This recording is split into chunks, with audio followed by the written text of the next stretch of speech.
रिया को हमेशा लगता था कि अर्नव उसके लिए ऊपर वाले का तोहफा है। अर्नव की मुस्कान, उसकी देखभाल, उसका शांत स्वभाव, सब कुछ रिया को ऐसा महसूस कराता था जैसे उसे उसकी ज़िंदगी का सच्चा साथी मिल गया हो। कुछ महीनों में शादी हो गई। रिया खुश थी, बहुत खुश थी, लेकिन खुशियों की परत के नीचे कभी-कभी सबसे गहरा अंधेरा छुपा होता है। शादी की पहली रात थी।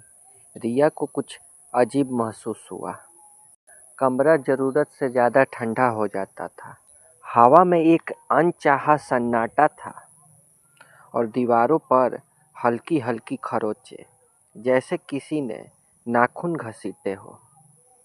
रिया ने धीमी आवाज़ में पूछा, अर्नव, ये निशान कैसे?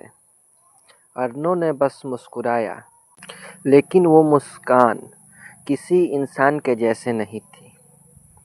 दिन बीतते गए और रिया ने नोटिस किया कि अर्नव कभी सोता ही नहीं।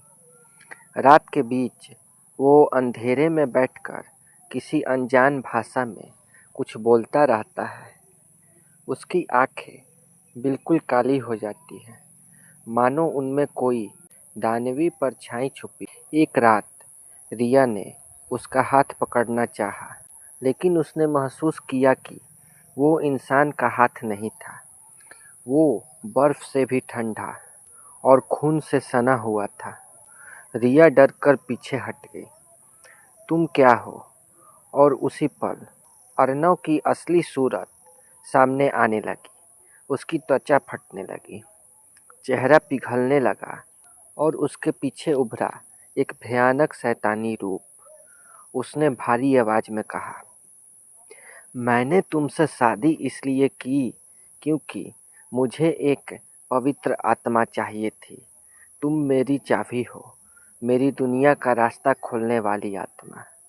रिया चीखी, भागी, लेकिन जहाँ भी जाती वो शैतान दीवारों से, अंधेरे से, परछाई से निकलकर उसके सामने खड़ा हो जाता। उस कमरे में रात भर रिया की चीखें गूंजती रही, लेकिन किसी ने कुछ नहीं सुना। सुबह दरवाज़ा खुला। अंदर न रिया थी न अर्नव, बस दीवार पर खून से लिखा था, कभी कभी प्यार नहीं, लड़कियां मौत चुन लेती हैं।